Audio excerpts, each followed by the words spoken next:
What's up, everybody? Welcome to another episode of Q the Woodshed. This is Williams Inc. I'm Ken. This is my good brother Brian here.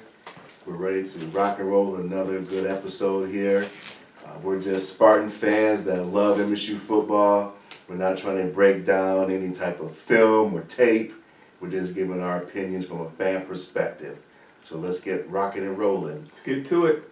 So, quick recap here. Big Ten Media Days. What are your thoughts on Coach Tucker doing his thing and the Media Days? It was good to see Coach Tucker go out there and look more comfortable in front of the camera, look more comfortable talking to Michigan State fans. Sometimes he came across a little bit more stuffy, a little bit too buttoned up, trying to always say the right things and not make any waves. But you could definitely tell he was more comfortable than he has been in the past. It was a good thing to see. Yeah, I agree. And he looked dapper as always. Yes. That nice, crisp green suit he had on. He did look more calm and collective. And I think he feels more comfortable too.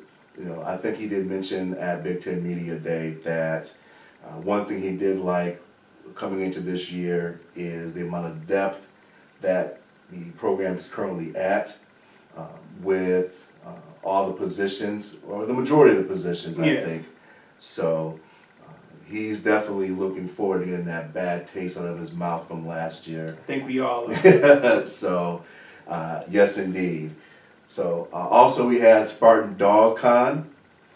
Yeah, it's a good event. They it's a new tradition. They started bringing back the old players, people who are at the university.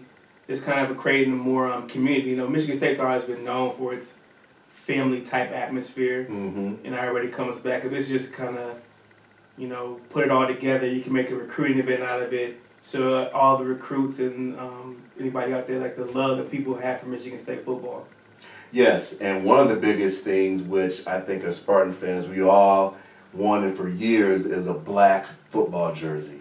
Yeah, and they released it at the Dash Shadows event in a matte black all uniform with all the trimmings. It's a very nice look. I'm looking forward to copping the jersey myself. Oh, me too. So that was very exciting. We had also the summer workouts. You know, all of the freshmen and the new transfers reporting in.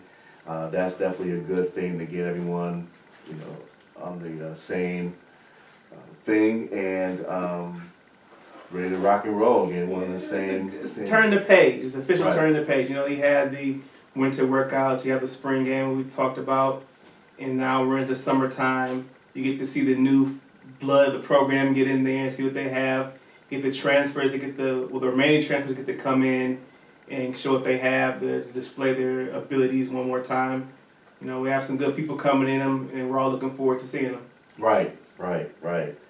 And also conference expansion.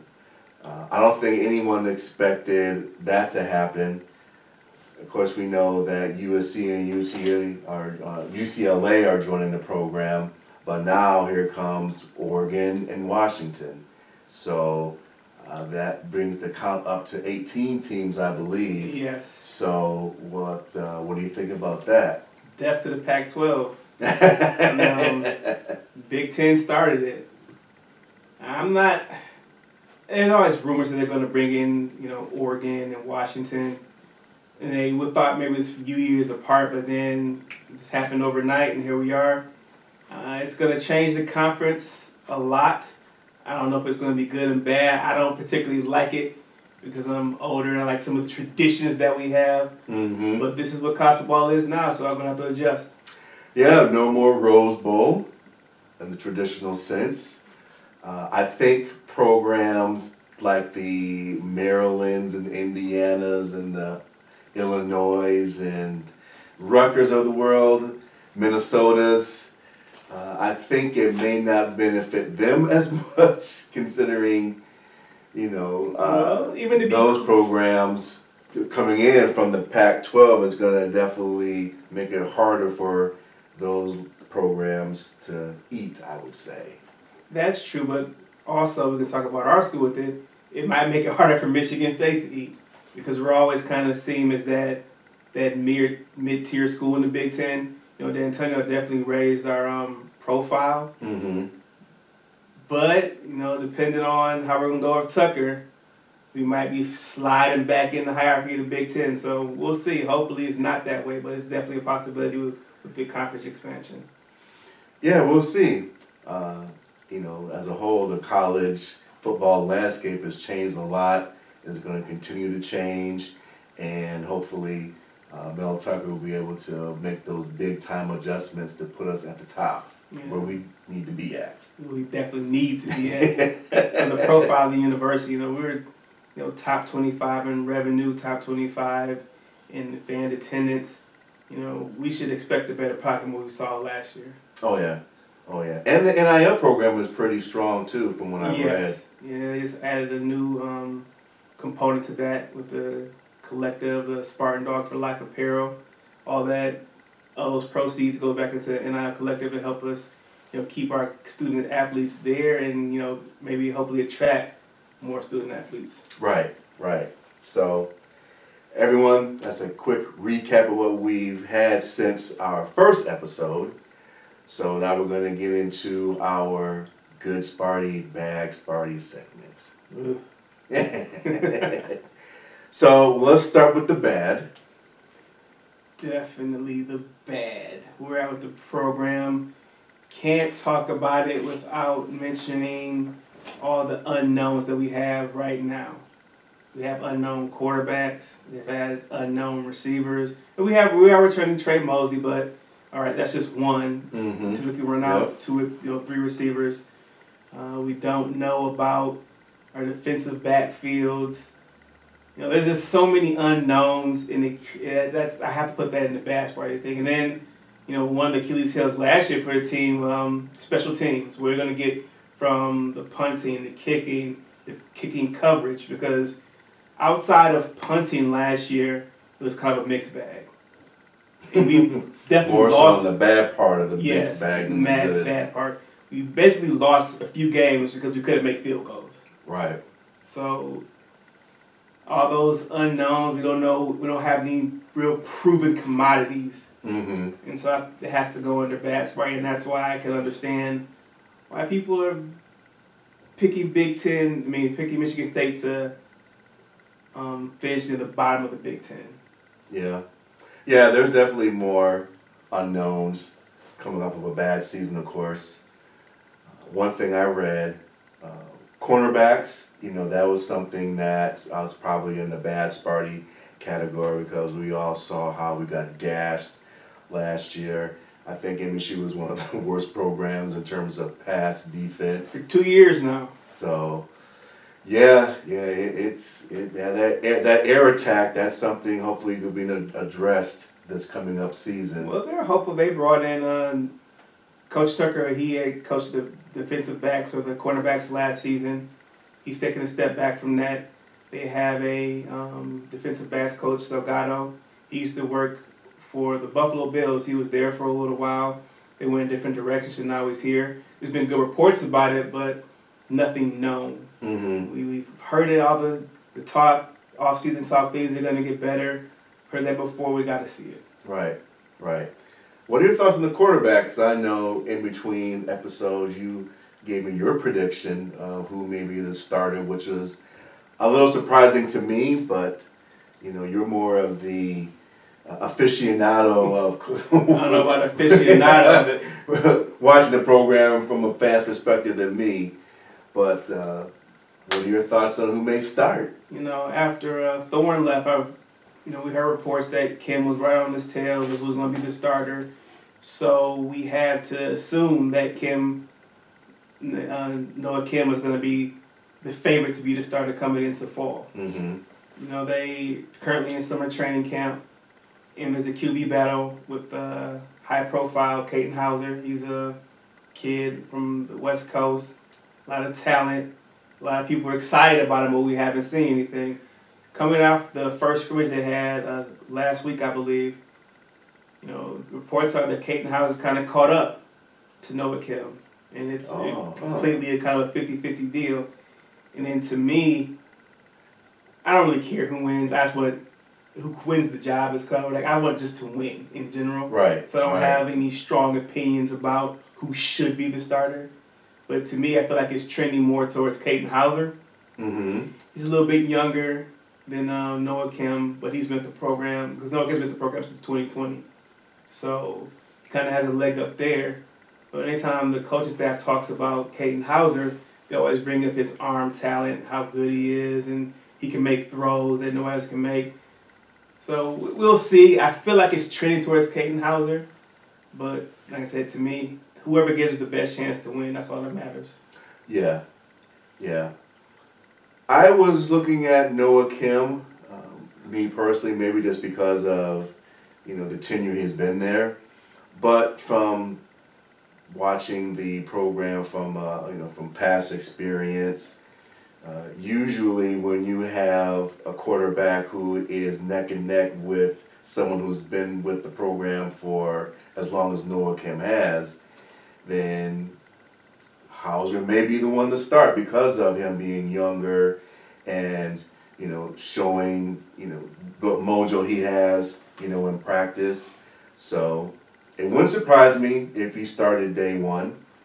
And, they say that he has a gunslinger mentality. He can really throw that rock. So if he's the one and it leads us to victory, so be it. That's the most important thing, victory for MSU. And I'm sure Spartan fans will get behind whoever is the quarterback. There's always a segment of any fan base that just wants to be negative about everything. They'll be down on anybody or any decision that's made. But I think the majority of fans are like us. They just, whoever gives the best chance to win. Right. So what do you think about what's the good part of the program happening up to this point? The good part of the program right now has to be the depth on the offensive defensive lines.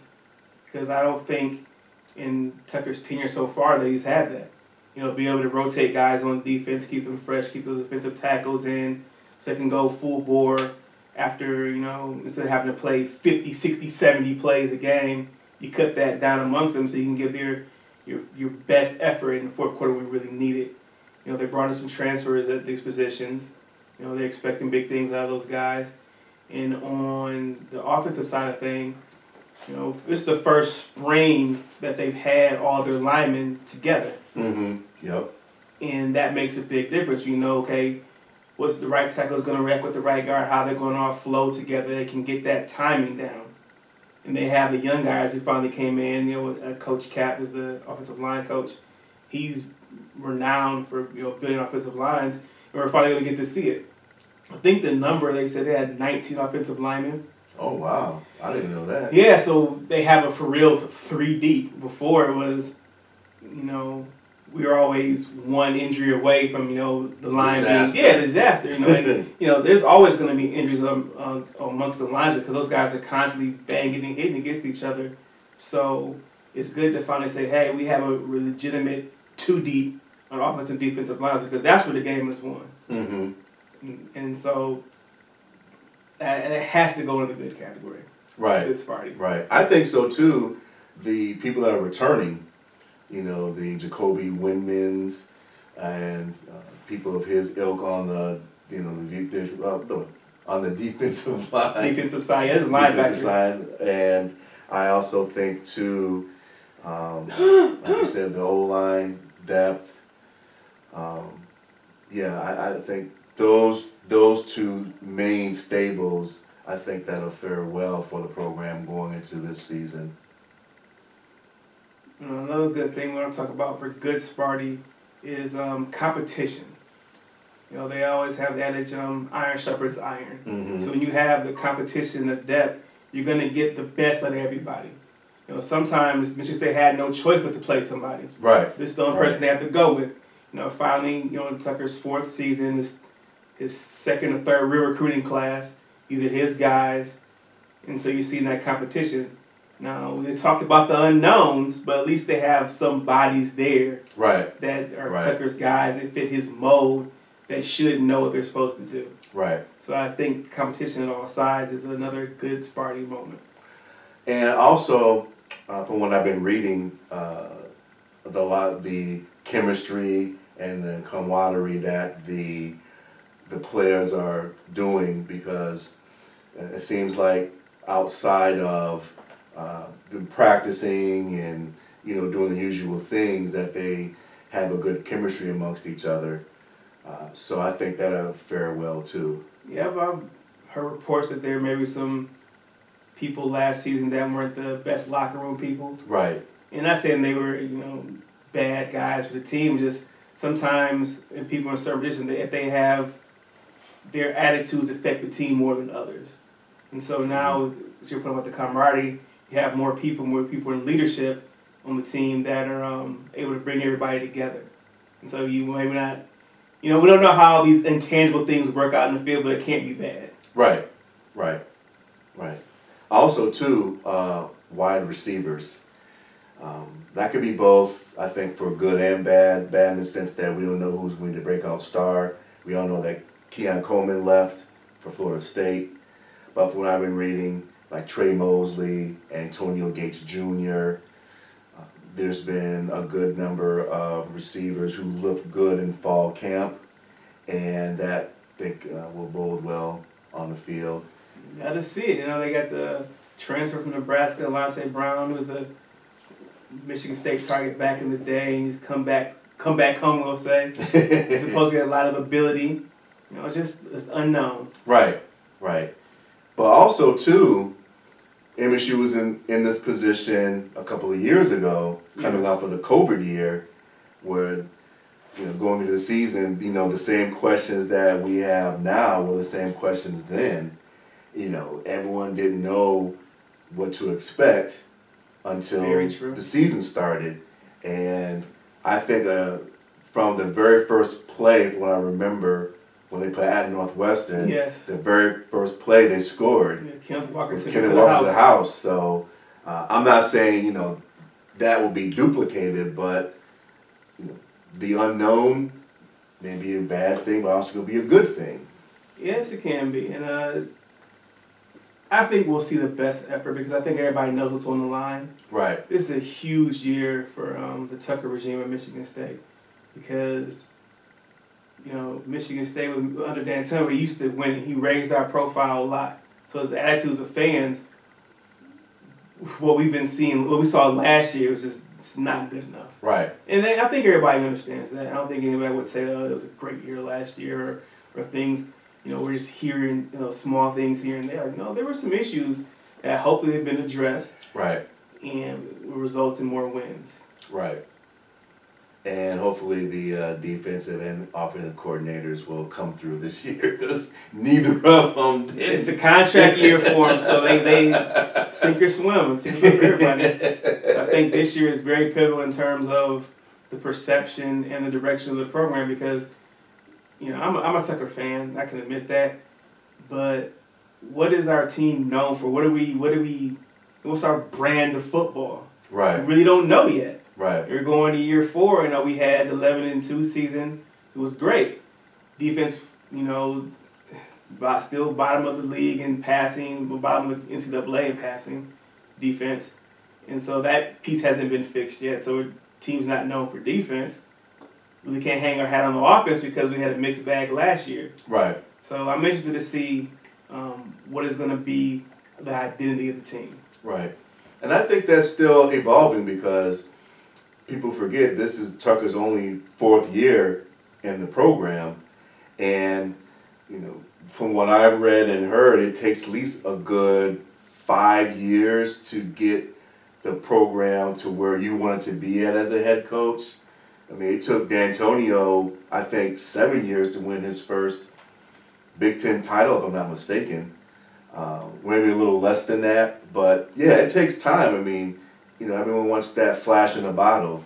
But it takes a significant amount of time to build a program to really where you want it to be at. It takes time, but I think a lot of the play we saw last year was unacceptable.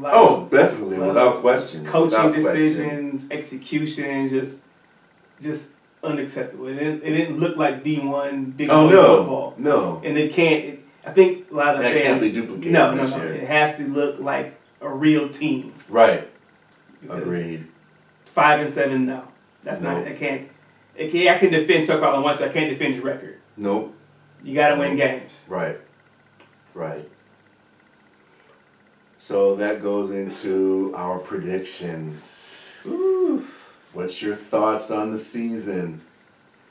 I know we have a tough schedule, to say the least. We play 4 preseason top 10 teams. I know we'll get into this later on, but for me, 5-7 last year, and as bad as some of those games were, they were winnable games. They could have won. I can think off the top of my head at least 3 games that maybe if they weren't injured at certain spots or just a couple things here and there went different, they wouldn't have been 5-7. With that being said, just kind of looking at the schedule and only can go on what I have seen so far, I think they'll go 7-5. I expect them to beat at least one of those top 10 teams because, you know, I hate to bring up the contract. Mel Tucker's paid pretty well. He has to show results. Yeah. So you're going to have to stand up and will your team and beat one of those guys. And then I get I say 5 losses. I think because this team's still kind of young in places, you're going to see peaks and valleys. Mm-hmm. So they might lose a game that maybe they shouldn't have lost, but they're kind of a young team. It just kind of happens. So I'm just kind of giving that wiggle room. So I think 7-5. And that's not the best of years, but I think it's a good enough get off the mat. And then we look forward to the 2024 season. Okay. My prediction is 8-4 with the ceiling of 9 victories. Whether if it's 8-4 in the regular season, the 9th win may come from a bowl game, or it could be this 9 games in the regular season and maybe a loss in the bowl game. I don't know, but I think that this year the program is very motivated to get that bad taste out their mouth. I will say that for me, I think that we will beat Michigan this year. Yes, I'm going to say that. I'm standing the camera right now. Yes, I do think there will be a lot of motivation for us to beat Michigan. That's going to be my bold prediction. And I don't think that's a bold prediction. I'm sorry to cut you off. But just the history has shown, anytime that Michigan State is basically an 8-win football team, they've beaten Michigan in the last 60 years. So anytime Michigan State's just a decent football team, they beat those guys down the road. And so I think they'll win this year too. Just the motivation is there. And the game last year, State, we were kind of dominant, but we had our spots. A few more plays here and there, we could have put more pressure on Michigan. Mm-hmm. And I think they're still going to be very good this year. So I'm not, knocking that program. But I think we're better than what we showed last year. So it'll be a game, and the boys will be ready for it. Oh, yeah. Yeah, so my prediction is 8-4 with the ceiling of 9 games. And, yeah, MSU definitely has a tough schedule this year. It's going to be some peaks and valleys. It's going to be a big roller coaster ride for sure.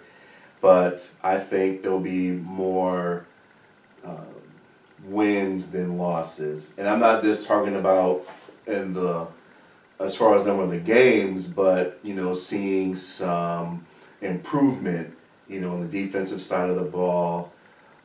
I also think that with the offensive side of the ball as well, I think we'll see some surprises. It just, with the defense, they don't have to be world beaters, but can we get at least like a top 50 defense? We've been in the hundreds for the last 2-3 years. And if the defense is a little bit better and the offense is a little bit better, I feel like 7-5, 8-4, that's all attainable. Mm-hmm. But they have to show it. It's just, I feel like there's this perception about our program. Like we're just like these down. Anytime Michigan State has a bad year, I feel like we're always just written off completely. Oh, yeah. And it's very annoying to see national media just have Michigan State as this whipping boy. Oh yeah, they were 5-7 last year. They'll be 4 and whatever this year. Like 4 wins, I feel like it's disrespectful, as if there's no hope for our school, hope for the football team. And it's just, to me, it's just laziness. Because there's all these reasons why that they can say Michigan State will lose these games, but they never examine, hey, State could be better than what we've seen last year. Right. Because even last year was not a good year. 5-7. 5-7 is just thoroughly unacceptable with the way they lost. And this thing like the Indiana game, gives me nightmares. Right, yeah. But at the same time, if you examine some of those reasons, if Michigan State doesn't have the injuries that they had last season, not starting 27 different people on defense, isn't there a case to be made that, hey, we could win 2 or 3 more games we did last year with a garbage team? Not garbage, and just their play was garbage, excuse me. Right. And so just the perception by the media and all these predictions of 4 wins. I think a lot of the Vegas overs and unders is 4.5, 5 games. So basically, just a 5-win football team again, as if there's no improvement to be made on Michigan State's side, and there's no analysis to say, hey, yeah, even though they were bad last year, they still were 1 or 2 plays away from winning these few games. Indiana comes to mind, Maryland comes to mind. We kind of wiped off the map by Minnesota, but just you flip those 2 games, we're 7-5. Right. Yeah. And so I feel like we can get there easy, and it's annoyed me so much just to hear it for the last basically 2 or 3 months of how bad everybody expects our team to be. And it's like you're not allowed to have hope as Michigan State fans. And there's a certain segment of our fan base, they're all about the doom and gloom too. True, yes. Oh, and I just feel like there's more reasons why to think Michigan State would be better than they would be worse. Right. That's my little rant, off my soapbox. No, I totally agree with you. When it comes to the national media, also here locally. It was the bought and paid for blue wall here. And anybody can say anything they want about it. The programs are covered differently. If Michigan State has had some of the things that the other schools had happen to them, the writing and the newspapers would be covered way differently. There's coaches who have left Michigan under mysterious circumstances, never be heard from again. Don't know about that story. You have disciplinary issues with the players, get popped with a gun and get to get on the plane and go play at Indiana. That's interesting. We had to hear about L.J. Scott's parking tickets for weeks. Oh, yeah. But the media sat on this gun story for months until after the season. Yep. And it's things like that. And then you have there's a blue wall. We'll leave it at that. I don't want to get too far into it. Yes, there is. But, yeah, when it comes to coverage of our program, now, especially with Mel Tucker as the head coach, I mean, yeah, he's a black man in charge of a major college football program. There's not too many of those across the country. He got paid a handsome And he got paid a lot of money, so, yeah, there's even more of a target. I'm waiting for one more article to come out before the season starts about Mel Tucker's contract. Right. I'm sure it's in the works somewhere. Oh yeah. So, but hey, like you say, there's light at the end of the tunnel. Yes, gotta keep positive. We'll just keep it moving from there. So, as always, like to end the program on some fun facts about Michigan State football. Looking forward to it. As always, like you said, there's always a blue wall, and nationally, the perception of Michigan State is it's some kind of lower tier class, second class program. But as I mentioned last episode, MSU does have some national championships under its belt. They've won 6 national championships since they've been in existence. The fun facts I have now is that they've won more than 700 games historically since 1896. Okay. Don't know if you know that. No, I didn't know they got that number. And they've won 9 Big Ten titles. Hopefully he can make it 10 in the next few years. Yes, they won 9 Big Ten titles. So, you know, despite the fact that historically that's always been the, you know, Big Two, i.e. Michigan and Ohio State, and the Little Eight, you know, going back to the 60s and 70s. Michigan State does have its share of Big Ten titles. So we do have history, yes. Yes, the football program does have history. So, with that, you know, that's the end of our show here. Any final thoughts, Mr. BJ of Williams Inc.? Michigan State needs football like we need to breathe air. The message boards, the message board chatter it's going full course. We need these games, and so I think the second scrimmage is this weekend, and then they start the prep for the fall camp prep for the other games we're playing. And so about 2-3 weeks away. Yeah. The first game actually is on Friday, September 1st. September 1st. Versus Central. Looking forward to it. We need it. And we stop talking about all the hypotheticals and, you know, what can and can't happen. We get to see it and actually have real analysis. Yes.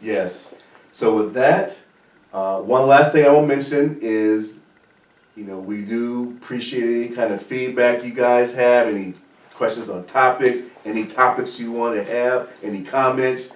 You can reach us at blkspartybros@gmail.com. I'm going to say it one more time. blkspartybros@gmail.com. You can also check out our YouTube page at BLK Sparty Bros. This is Q the Woodshed, Williams Incorporated. We'll see you soon. Peace.